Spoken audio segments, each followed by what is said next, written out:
Opening. The world is changing faster than you can plan for. And the ancient Buddhists would say that was always the point. Wherever you are in the world tonight, welcome. This is sleepy Eastern philosophy coming to you from Japan. Find a comfortable position. Let your body settle. Let the breath arrive on its own. Let the day begin, very gently, to release its hold. Tonight, we are going to spend time with a teaching that is 2,500 years old and feels, right now, like it was written this morning. The Buddhist teaching on impermanence. Anicca, one of the 3 marks of existence in the Pali Canon, the ancient texts of the Theravada tradition, often translated as impermanence or inconstancy, or the simple and relentless fact that nothing stays. Not the things you love, not the things you fear, not the version of yourself you have grown comfortable being, not the world you have learned to navigate. Nothing stays. And if you are like most people, you already know this intellectually. And it doesn't help much. Knowing that change is inevitable does not make it easier when the change arrives. And you weren't ready. When the job ends or shifts into something unrecognizable. When the relationship changes in ways you didn't choose. When the industry you built your skills for begins to look fundamentally different. When you look around one morning and realize the world you were preparing for is not quite the world that arrived. Tonight is not about accepting change as a concept. Tonight is about something more interesting. The question of why the ancient Buddhists not only accepted change, but found in it something close to liberation. What did they understand about impermanence that most of us, most of the time, are missing? That is what we are going to sit with. And somewhere in the sitting, there might be a little less fear and a little more room to breathe. You don't have to arrive anywhere tonight. You don't have to understand anything by morning. Just an hour in good company with one of the oldest and truest things any human tradition has ever observed about the world. The breath is impermanent. This moment is impermanent. And in that impermanence, as the Buddhists knew, as the Japanese poets knew, as anyone who has ever truly paid attention knows, there is something that feels surprisingly like freedom. Not the freedom of having nothing to lose, but the freedom of someone who has stopped fighting what was always going to change. The freedom of the surfer on the wave who has stopped trying to make the wave be still and learned, instead, to move with what is actually here. Tonight, we learn to move. Tonight, we let the blossoms fall. Tonight, we find out what remains when the clinging, just for a while, releases. And what remains, you may find, was always already enough. Let us begin. Block 1. The problem of clinging. The Buddha's diagnosis of human suffering was precise. It was not that life is painful, though it often is. It was not that change is bad, though change is often unwelcome. The diagnosis was this: suffering arises from clinging, from the attempt to hold fixed what is by nature unfixed. The Pali word is upadana, grasping, clinging, attachment. We cling to pleasant experiences, trying to make them permanent. We cling to identities, the role, the status, the version of ourselves that feels safe and known. We cling to certainty, the plan, the expectation, the story of how things were supposed to go. And when change comes, as it always comes, the clinging makes it worse. Not because the change itself is the problem, but because the gap between what is and what we were insisting should be is where the suffering lives. Think of a moment in your own life when something changed that you weren't ready for. The suffering wasn't just the change itself. It was the resistance, the part of you that kept saying this shouldn't be happening. This isn't how it was supposed to go. I need this to go back to the way it was. That resistance, that clinging, is upadana. And the Buddha's observation was simply, it makes everything harder.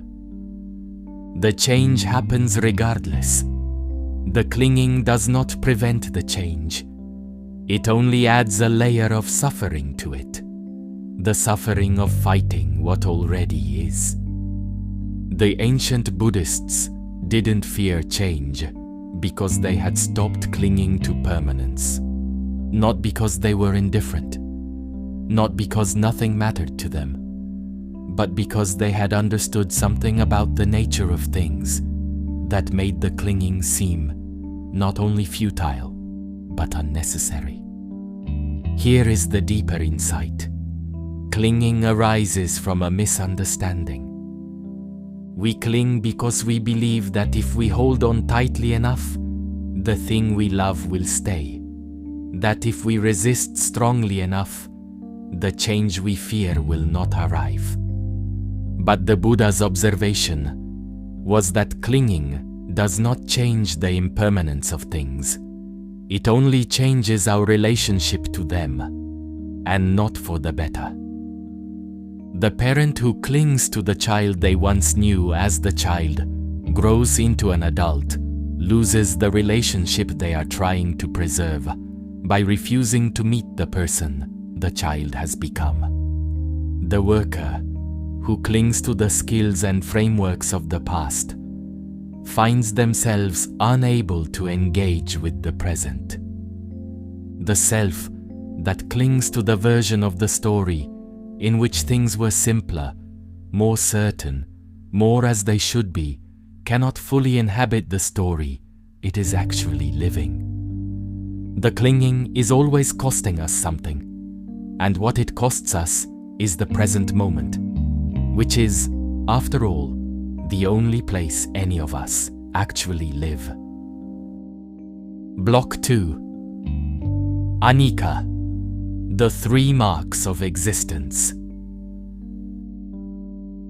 The Buddha described 3 fundamental characteristics of all conditioned phenomena, all things that arise from causes and conditions, which is to say, everything. Anicca, impermanence.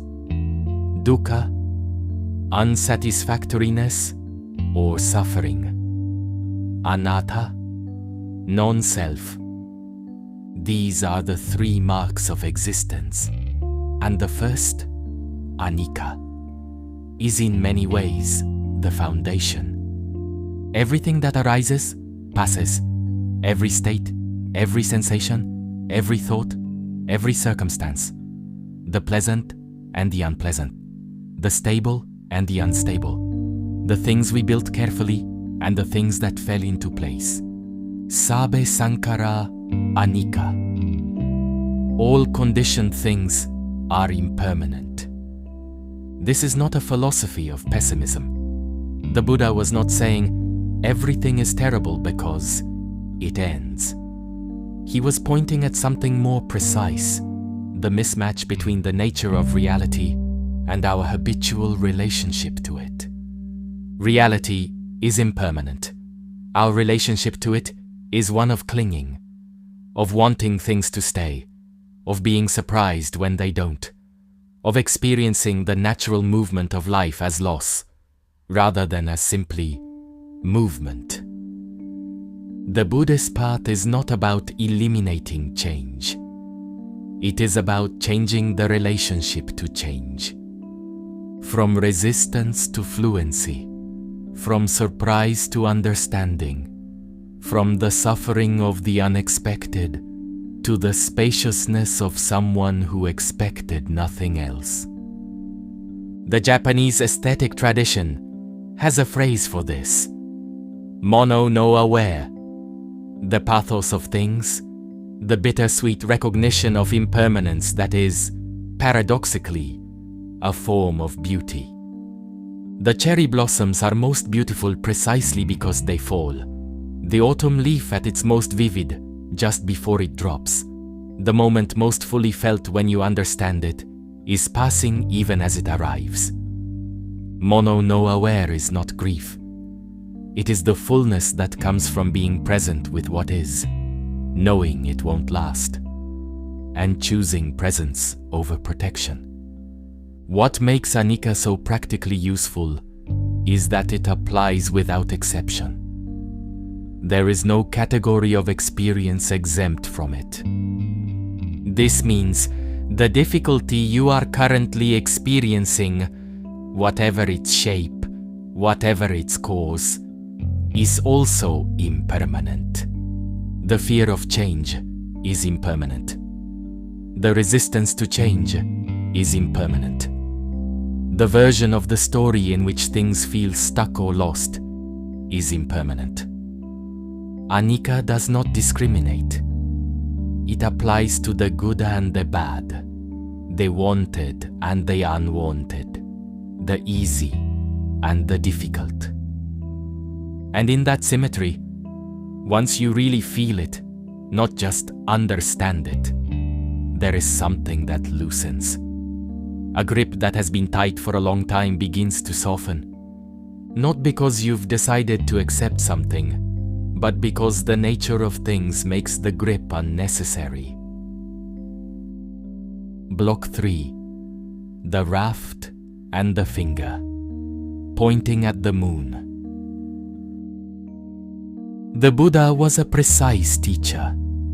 He knew the difference between a teaching and the reality the teaching points toward. He described his teachings as a raft, useful for crossing a river, but not something to be carried on your back once you've reached the other shore. The teaching of impermanence is a raft. It is pointing at something real, something that, once genuinely understood, changes your relationship to everything. But it is possible to understand impermanence intellectually without the understanding reaching the level where it actually changes how you live. We all know, in some abstract sense, that everything changes. We all know that the people we love won't always be here. We all know that the job, the health, the circumstances that currently define our lives are temporary arrangements. And most of the time, we live as if we don't know this. As if the current arrangement were permanent. As if the planning horizon extended indefinitely. As if there will always be time for the conversation, for the visit, for the thing you keep meaning to do when the current set of pressures lets up. The Buddha's teaching on impermanence is an invitation to let the knowing descend from the head, where it lives as information, to the body, where it can become a way of living, to feel, in an ordinary moment, the particular preciousness of what is here, precisely because it will not always be here. Not as morbidity, not as a constant awareness of loss, but as a quality of presence, a slight deepening of attention, a willingness to be here more fully, because here is always, already, temporary. The finger pointing at the moon is not the moon. The teaching on impermanence is not impermanence itself. Impermanence itself is available right now, in this breath that is already different from the last, in this moment that is already becoming the next. There is a Zen story about a monk who asked, "What is the Buddha?" The teacher pointed at the moon. The monk looked at the finger. The teacher said, "I am pointing at the moon. Why are you looking at the finger?" The teaching on impermanence is the finger. The impermanence itself, the actual arising and passing of this moment, this breath, this configuration of your life, is the moon. You can read about it, think about it, understand it, or you can simply be here, in the direct experience of a moment that is already, right now, becoming the past. That is the moon. That is what the teaching was always pointing at. And it is available to you right now, without any further preparation. Block 4. Heraclitus and the river. You can't step in twice. The insight of impermanence was not uniquely Buddhist. In ancient Greece, the philosopher Heraclitus, writing around the same time as the Buddha, in the 5th century BCE, made an almost identical observation. You cannot step into the same river twice.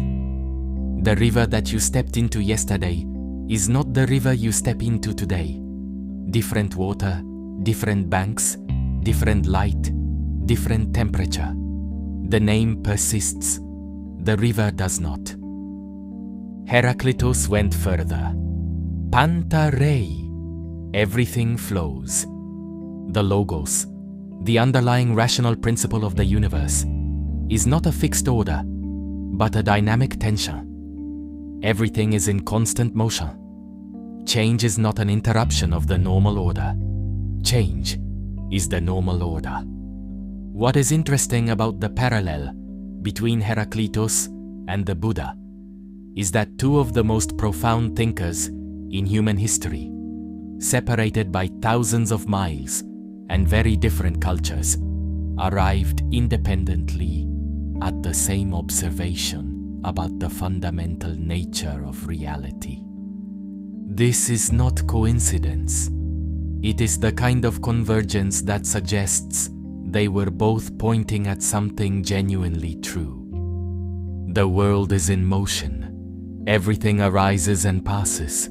The identity you built, the circumstances you rely on, the version of the future you've been planning toward, all of it is more like the river than like the stone. Always moving, always becoming something slightly different.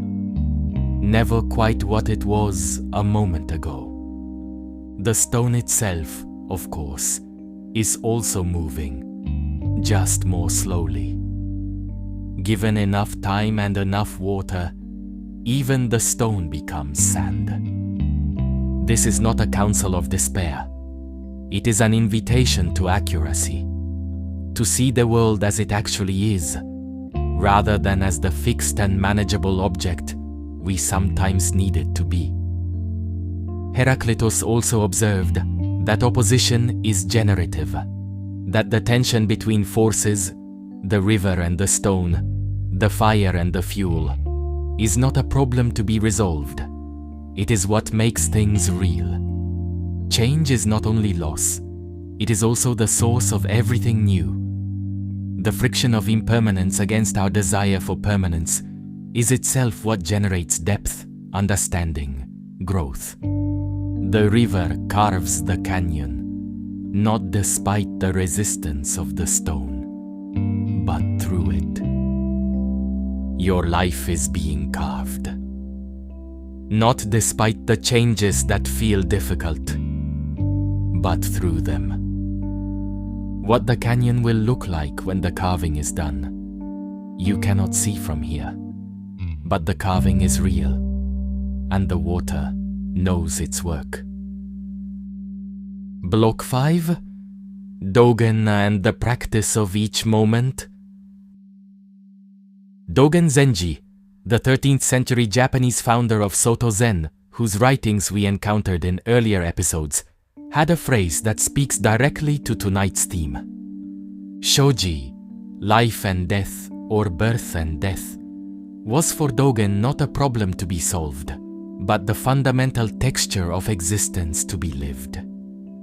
In his essay, Shoji, he wrote, "Simply understand that birth and death is itself the life of a Buddha." This is a radical statement. Not transcend birth and death, not escape from the cycle, but this, the arising and the passing, the coming and the going, the constant movement that we call a life. This is what awakened existence looks like.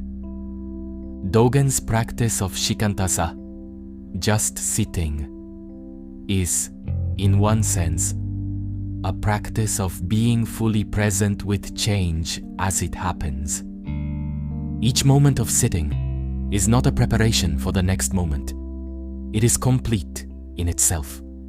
Each breath is not on the way to somewhere. It is already somewhere. Here, now, this, and then it changes. And the next breath is also complete. Also, here, now, this. This is impermanence as practice, not as something to be understood intellectually and then applied, but as the direct texture of sitting, moment by moment, as each moment arises and passes without needing to be held. The ancient Buddhists didn't fear change, partly because their practice was, at its core, a practice of change, of allowing each moment to be what it is, and then releasing it to become the next moment. Not clinging to the in-breath, not resisting the out-breath, not insisting that the pleasant sensations stay, or that the uncomfortable one leave. Just this, and then this, and then this. The practice of impermanence disguised as the practice of breathing. Dogen described this with a phrase that is worth carrying, being time, uji in Japanese.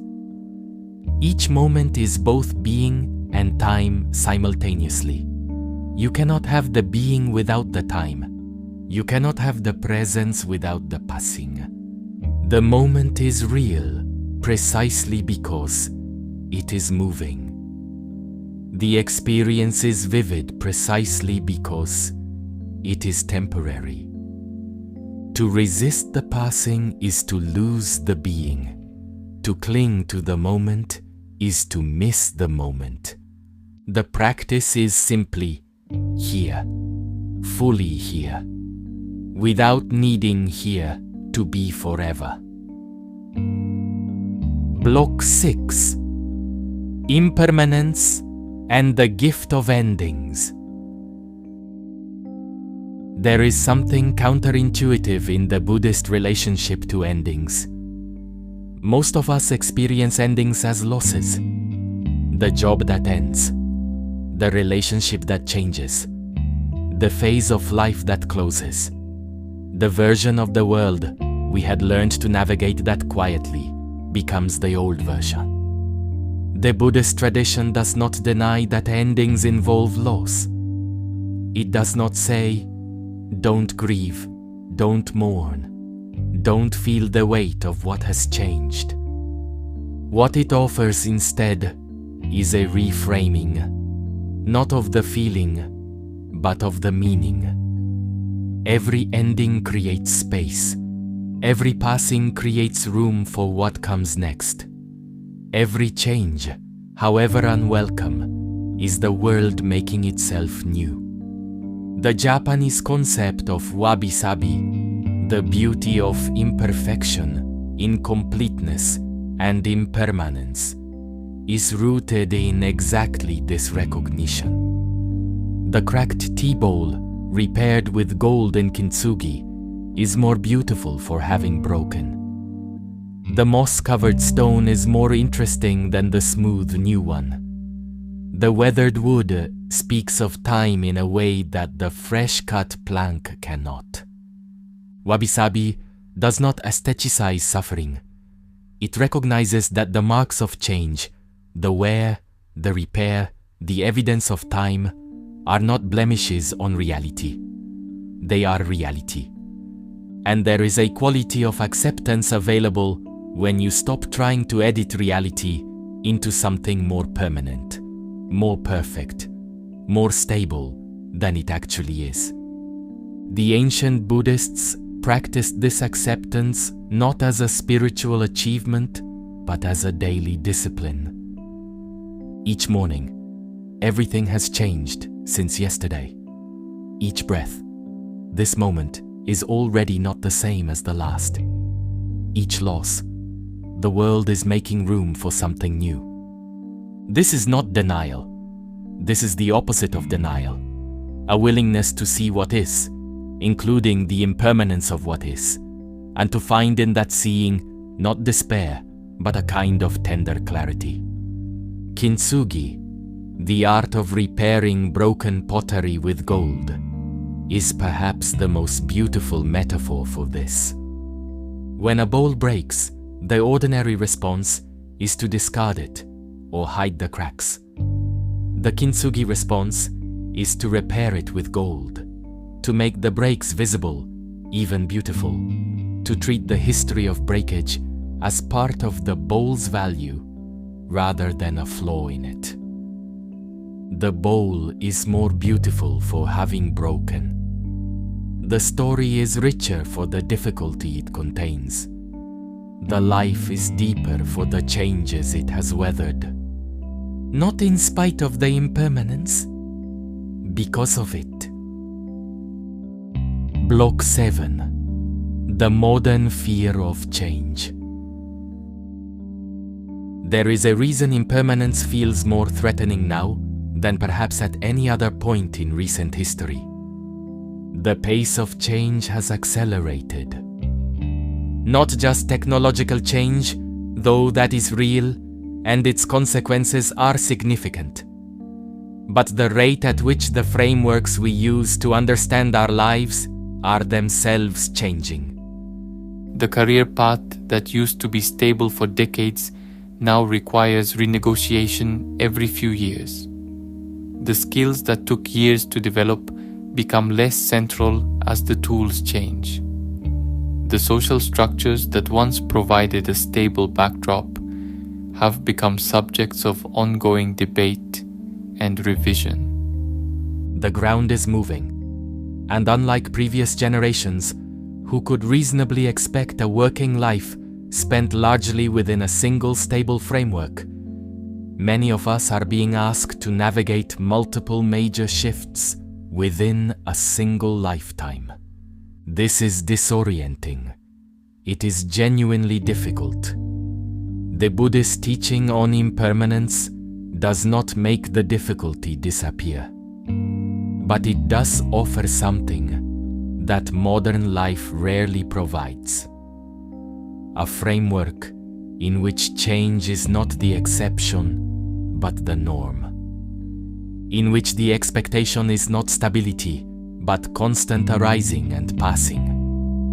In which the appropriate response to change is not shock or resistance, but the practiced fluency of someone who has been sitting with impermanence every morning, every breath, every moment. The ancient Buddhists weren't afraid of change, partly because they lived in a world that made impermanence more visible. Seasons turned dramatically. Lives were shorter and more precarious. The evidence of change was everywhere and unavoidable. We live in a world that has, until recently, done an impressive job of hiding impermanence. with climate control, with supply chains, with the ability to have strawberries in January, and the expectation that tomorrow will look substantially like today. The acceleration of change is, in one sense, simply reality reasserting itself. Impermanence was always there. We just had for a while the luxury of not noticing.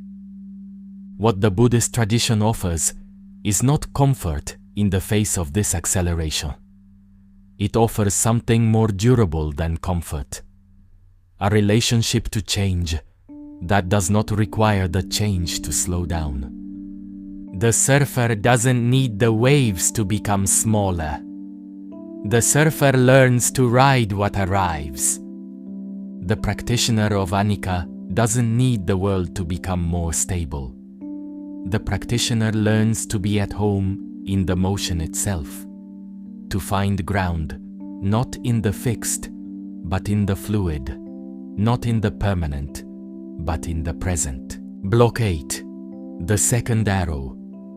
There is a teaching in the Buddhist texts sometimes called the parable of the second arrow. The Buddha asked his students, "If you are shot by an arrow, it hurts. That is the first arrow. But then you suffer over the suffering.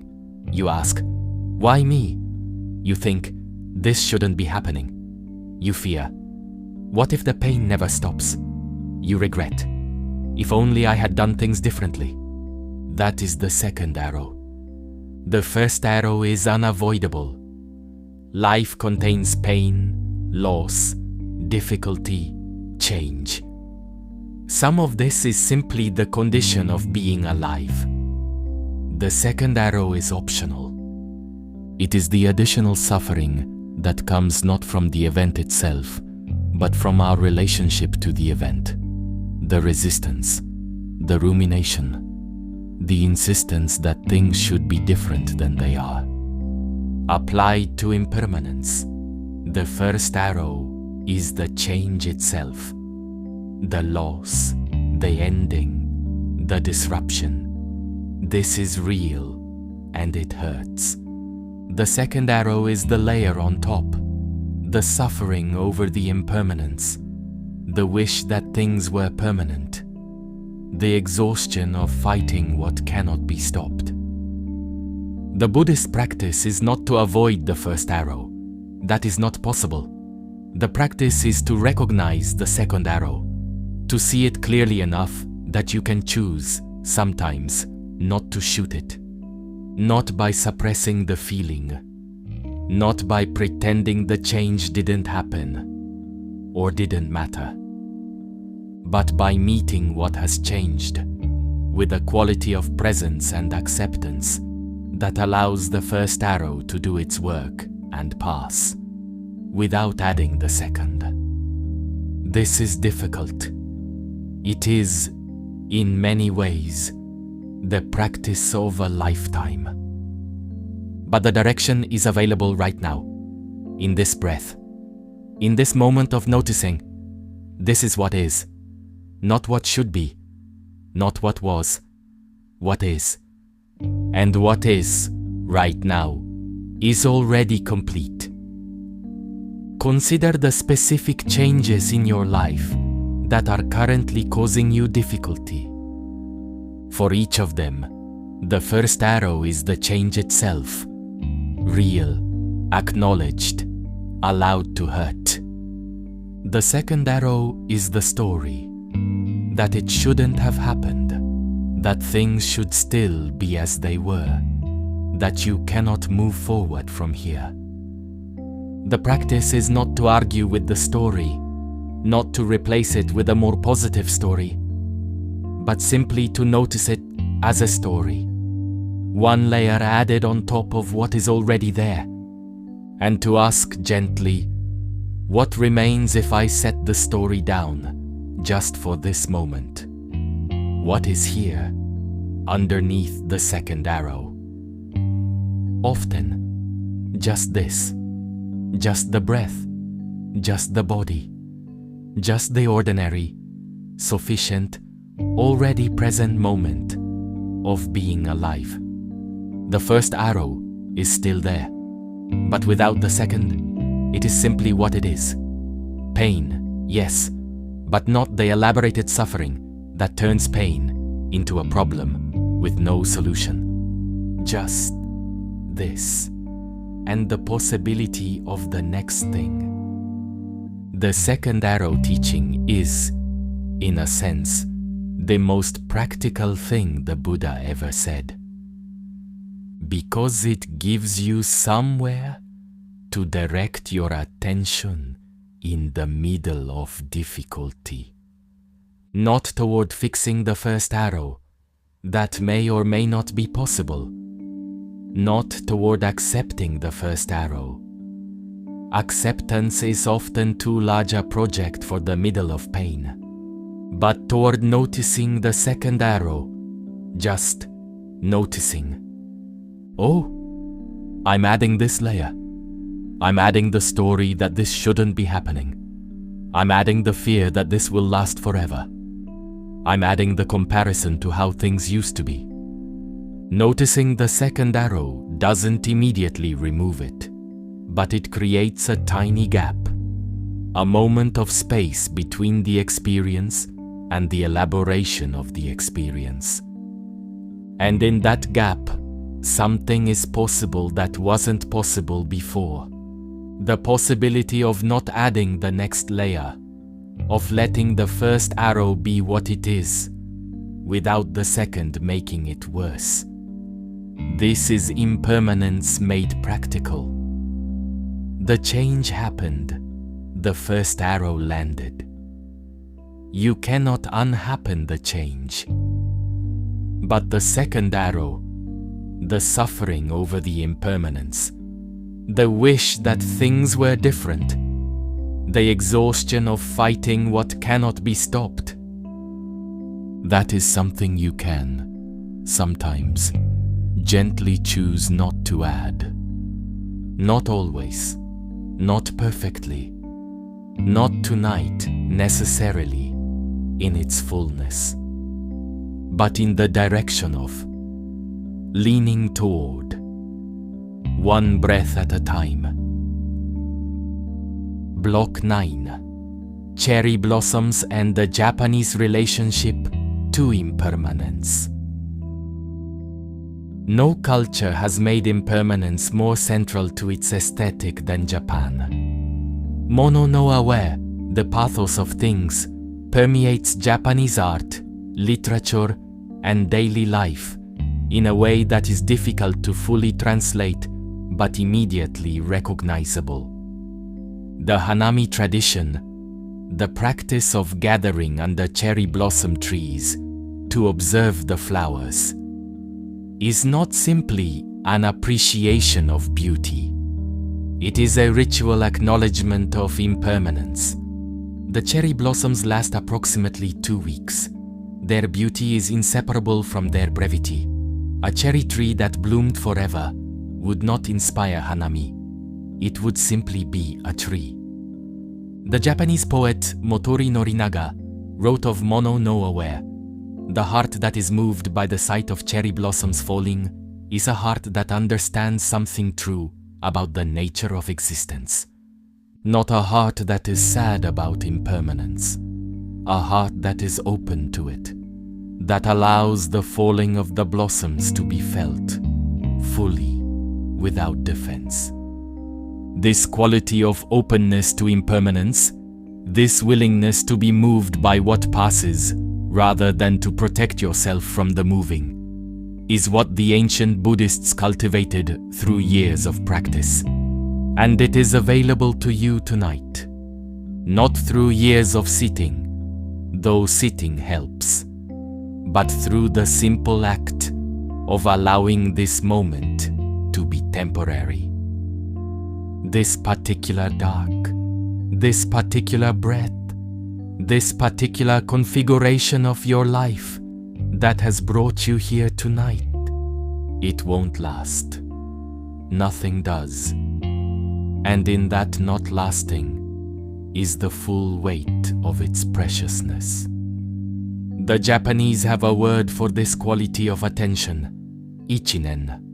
One thought, one moment, the complete attention of the mind on exactly what is here. When you bring ichinen to a passing moment, truly attending to it, without reservation, knowing it is passing, the moment becomes surprisingly full, not in spite of its impermanence, because of it.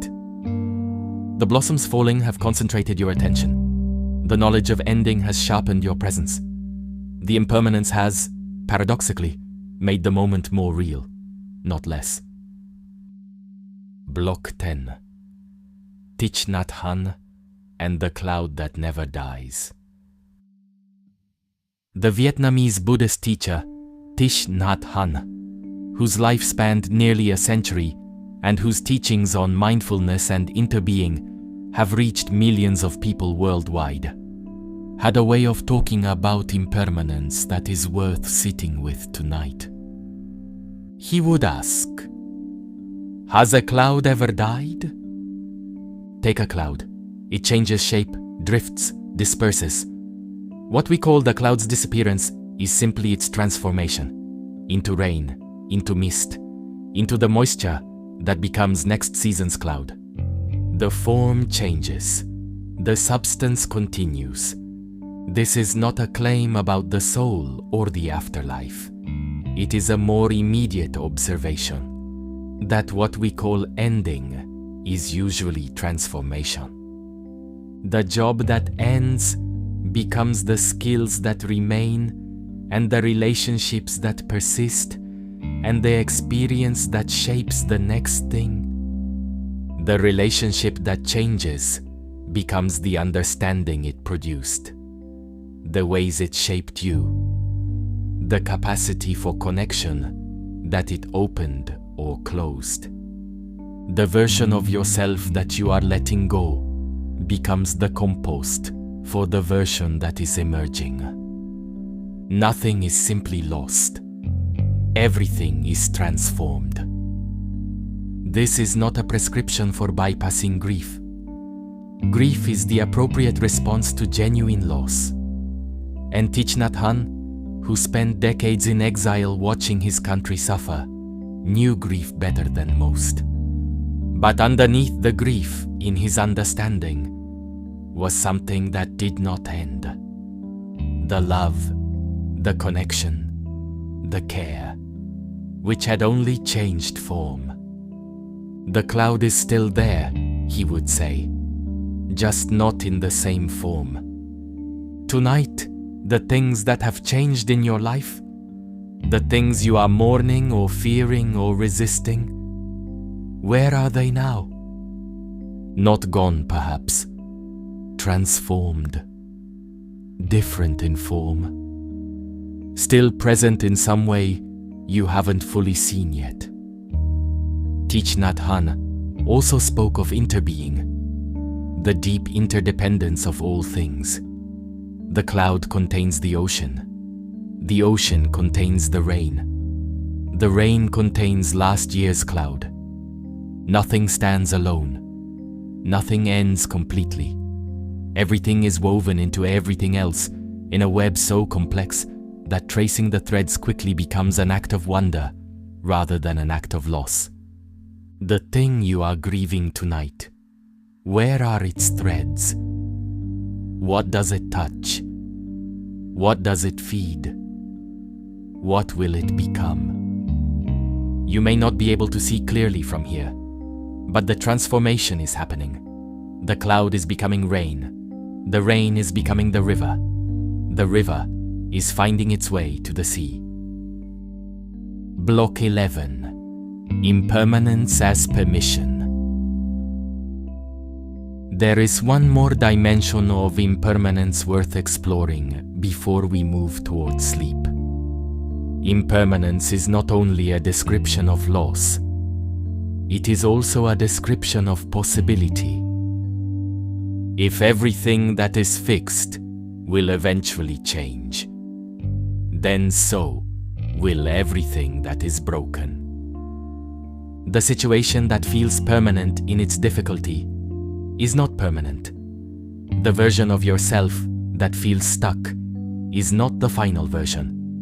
The circumstances that seem immovable are, like everything else, subject to the same impermanence that takes away what you love. This is the symmetry of anicca that is easy to miss when the teaching on impermanence is only heard as a teaching about loss. The pleasant is impermanent, yes, but so is the unpleasant. The difficulty is impermanent, yes, but so is the ease.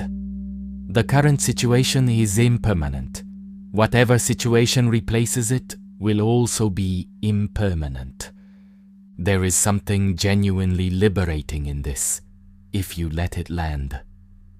The thing you are most afraid of losing, impermanent. The thing you most wish would change, also impermanent. They operate by the same principle. They are subject to the same law. The ancient Buddhists didn't fear change, partly because they had discovered that impermanence applies to everything, including the things that make life difficult, including the fear of change itself. Even the fear passes. Even the resistance softens. Even the clinging, given enough time and enough gentleness, eventually releases. Not because you force it to, because that is what everything does. Arises and passes. Arises and passes. There is a teaching in the Pali texts, sometimes called the insight of Vipassana, the direct seeing of impermanence through sustained meditation practice. Practitioners describe a particular moment in practice when anicca stops being a concept and becomes a direct perception. When you can actually feel, in real time, the arising and passing of sensations, not as a philosophical observation, but as a lived experience, something shifts. The fear of impermanence begins to dissolve, not because impermanence becomes less real, it becomes more real, but because the awareness that perceives it is itself steady. The blossoms fall. The awareness watching them fall does not fall. And when you discover that there is something in you that is not subject to the impermanence of things, the awareness itself, the knowing that has been here through every change, the fear of change becomes, gradually, something you can sit with, rather than something that sits on you. Block 12, tonight's practice. Letting this moment pass. Before you sleep tonight, here is a practice that requires almost nothing. Notice this moment, not dramatically, not as an exercise in mindfulness. Just notice it. The particular quality of the dark, the weight of your body in the bed, the temperature of the air, the sound of the building, or the street, or the particular quiet of wherever you are. Notice it, and then allow it to pass. Don't hold it. Don't try to preserve it. Don't even try to fully describe it to yourself. Just let it be here, and then let it go. And then the next moment, let it be here, and then let it go. This is the practice of impermanence in its simplest form. Not a philosophy, not a doctrine. Just this breath, and then the next. This moment, and then the next. Each one complete. Each one already passing. Each one making room for what comes after. The ancient Buddhists discovered that when you stop fighting the passing, when you stop clinging to the moment and insisting it be different, longer, better, more, the moments become, paradoxically, more vivid. Not because you've learned to appreciate them more, but because the clinging was always getting in the way, putting a layer of grasping between you and the direct experience of what was there. When the grasping quiets, what remains is simply the experience itself, clean, present, already enough. The blossoms are falling. They were always falling. Tonight, you can watch them fall without needing them to stop. And in the watching, find something that doesn't change, the awareness that has been here all along, witnessing the impermanence, itself unmoved by all the moving. There is a particular quality that becomes available when you practice this kind of letting go, not once, dramatically, in a moment of insight, but repeatedly, gently, in the ordinary moments.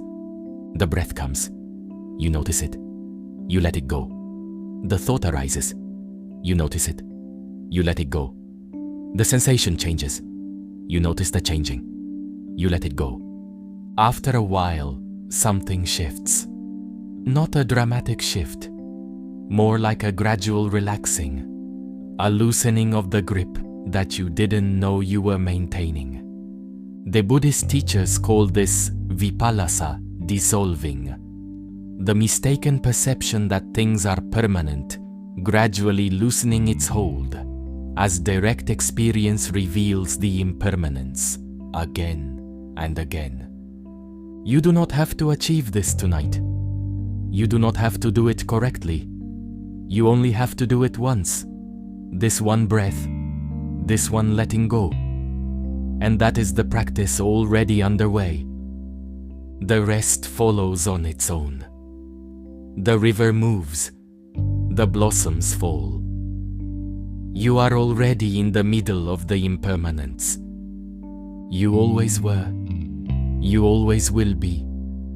And right now, in this bed, in this dark, that is not something to fear. It is something to rest in. Block 13. Sleep well. The ancient Buddhists sat under trees and watched their breath and noticed, again and again, that everything arises and passes. Thoughts, sensations, sounds, seasons, empires, technologies, ways of living, the teachers who showed them the path, their own bodies, changing moment by moment. They did not find this terrifying. They found it liberating. Because in the impermanence of everything they had feared losing, they found something that didn't depend on any of it.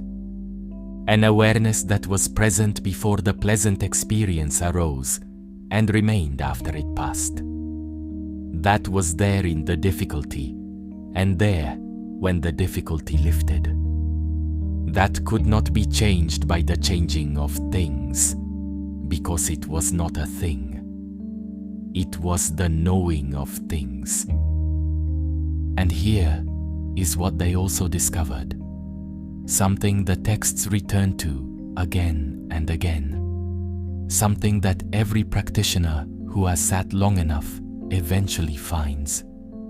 The awareness that witnesses impermanence is itself not impermanent. Not in the sense of being eternal. The Buddhists were careful about such claims, but in the sense of being present through all the change, of not being subject to the arising and passing of the things it witnesses. The eye is not the same as what it sees. The knowing is not the same as what is known. And what you are, most fundamentally, is not the thing that changes, but the awareness that notices the changing. That awareness is here tonight. It was here yesterday. It will be here tomorrow, in a world that will be different in ways you cannot yet predict. That awareness is your ground, not the circumstances which change, not the version of yourself that the circumstances make possible, which changes, but the knowing, quiet, steady, already present, that has been here through all of it. That awareness is in you tonight. It is what is reading these words, what is noticing the breath, what has been present through every change your life has brought, every ending, every beginning, every version of yourself you've moved through and moved beyond. It was there when the world was different. It will be there when it is different again. It is here now, in this dark, unchanged by all the changing, steady as the mountain that the blossoms fall past every spring. You are not only what changes, you are also what notices the changing. And what notices? That awareness, that presence, that quiet knowing is already at rest, already home, already here. Let the night change around you. Let the breath come and go. Let the thoughts arise and pass like blossoms in a wind that carries them somewhere you don't need to follow. You don't have to hold on to anything tonight. Everything that needs to stay will find its own way to stay. And everything that needs to pass was always going to pass. The ancient Buddhists understood this, not because they were wiser than you, or more spiritual than you, or less attached to the things they loved. They understood it because they practiced, because they sat, morning after morning, watching the breath arise and pass, the thought arise and pass, the sensation arise and pass, until the arising and passing became not a source of fear, but a source of wonder. You have been practicing tonight, not formally, not with a cushion and a timer, but here, in this dark, with this listening. You have been sitting with impermanence. You have let these words arise and pass. You have let the breath arise and pass. You have been for a while simply present with what is without needing it to be otherwise. That is the practice. That is enough. The river moves. The mountain remains. You are both. Wherever you are in the world tonight, thank you for spending this time in the quiet with us. From Japan, good night. Sleep well.